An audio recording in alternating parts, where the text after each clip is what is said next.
about to get loaded with this load of coils, taking it down to Jackson, Tennessee, and I get some video of the loading, tarping, strapping, and everything. So stay tuned.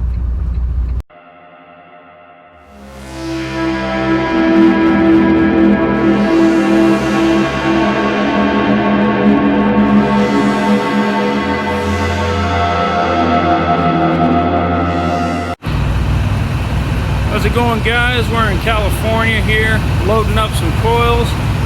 Just thought I would get some pictures on how we're loading these down here. Here's the way we got these first one strapped here.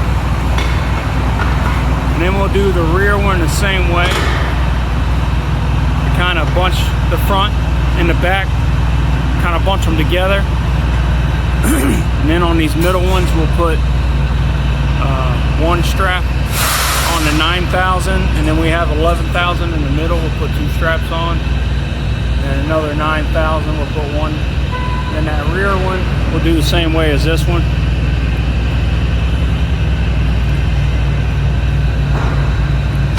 So stay tuned.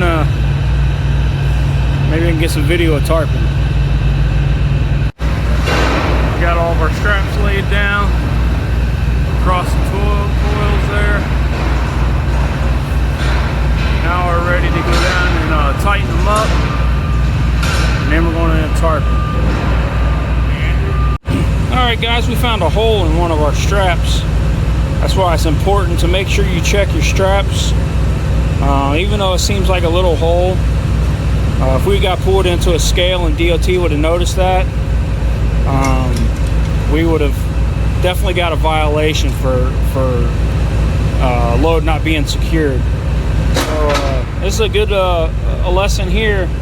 Make sure you always check your straps when you strapping your load down. Make sure you look for like fray, torn, holes, because this is not DOT compliant. So I thought that would be a good lesson to kind of point out there. Make sure you're doing your pre-trips and you're securing, checking your securement, and checking the straps for like holes and everything.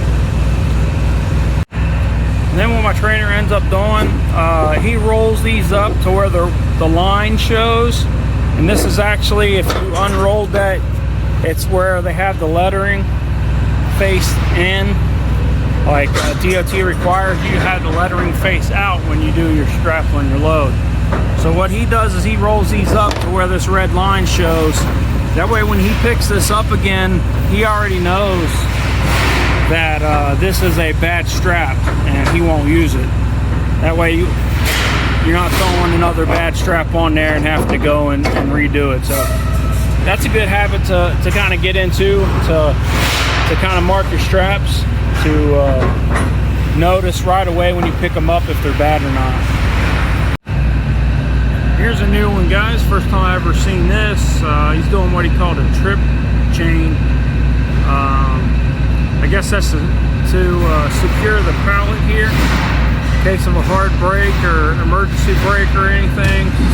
That keeps that load from shifting forward. Kind of pushes everything towards the back. So I'll get some video of this because this is new to me. I can always reference back to this if I ever have to do this when I'm solo. So stay tuned for this. Just past the halfway point, about right there.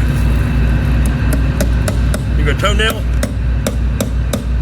this nail in at an angle. Just gonna lay the chain on top of it. That's all you're doing. Up on this side, same thing.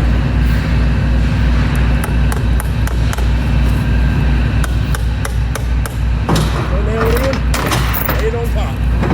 You're not using the nail to secure the chain, you're using the nail as a guide for the chain. That's all you want to do. When you tighten it, we're not going to tighten it down really hard. We're going to tighten it up just to snug against the pallet. That's all we're doing. It's not a securement, it's a prevention device. That wing, you're going to want to open it up. Boom, that's open. So wherever your lever opens to, that's your top part. That's what you want to use as your top part of the binder. So I like to hook, have my chain like that, like this. So I've got a pull snug here, I've got a pull snug here at the back. I like to lay it out, find out where I'm gonna hit. Obviously you don't want this hitting your straps when you go tighten it. It's gonna come down a little bit. That right here looks good. I'm gonna hook our bottom here.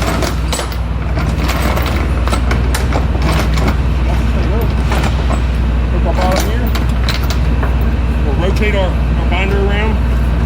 It's gonna be in our favor. Get snug. Remember, we're not trying to secure this, but you don't want it to be that loose. I'm gonna go up one more link. That's about good right there. All this is gonna do, all you're gonna do, see how it gets past the halfway point? So if we were actually trying to secure something with this binder, you'd want that binder handle to be about the halfway point. And that's gonna put a lot of good pressure on whatever you're securing. We're just using this as a fail-safe. God forbid these coils want to shift. Okay, so we're past the halfway point. It's not gonna put a lot of pressure on it, but it will put enough pressure on it. Make sure this chain stays in place, it stays good and taut. Just gonna drop down nice and easy. Boom. Give it a little tap. There we go. Got our tarps laid out over top of the coils there. Now we're about to get the bungees. Wrap it up. I'll get some film after it gets unwrapped. Alright, got our tarp on. Starting to get a hang of the tarping a little bit. We had double tarp on this, so there's 2 tarps here. It's pretty simple when you got 2 people, but once I go solo, this is going to be a pain in the ass till I get used to it. Got it secured with the bungees. Got the excess tarp on there. Got to haul our little dump truck there. Welcome by, about to go get paperwork, so one bungee right there. Alright, it's kind of a long video, so I'm going to go ahead and wrap this up. Last thing you want to do, which I need to get in the habit of doing, especially when you're solo, is you need to check everything. Make sure everything is secure. Make sure you got all your straps and your bungees up. Make sure you got your tarp tied down. Make sure you got everything tied down, that you didn't forget nothing. Because you don't want to leave anything behind, because you are paying for this stuff. Whether you're company or lease, you still got to pay for all your equipment. So you want to take care of your equipment. You don't want to leave nothing behind. You don't want anything falling off your truck and hitting somebody else and having to deal with a claim or anything. So be good practice to get in the habit of just walking the truck, making sure everything's secure, making sure all your bungees are there, tarp's fine, making sure you don't leave anything on the truck. Another thing is like this. I don't know if we can see it. This one's nailed down so it won't move nowhere, but you don't never want these over your drive tires or trailer tires. If you hit a big bump, man, you're just going to poke a hole right through that thing. And you don't want to be on the hook for no trial for any type of tire, especially when they're like $300–400 a piece. So we're just going to go finish walking through here, make sure I got everything. And so that's it, man. I'm going to do my walk around.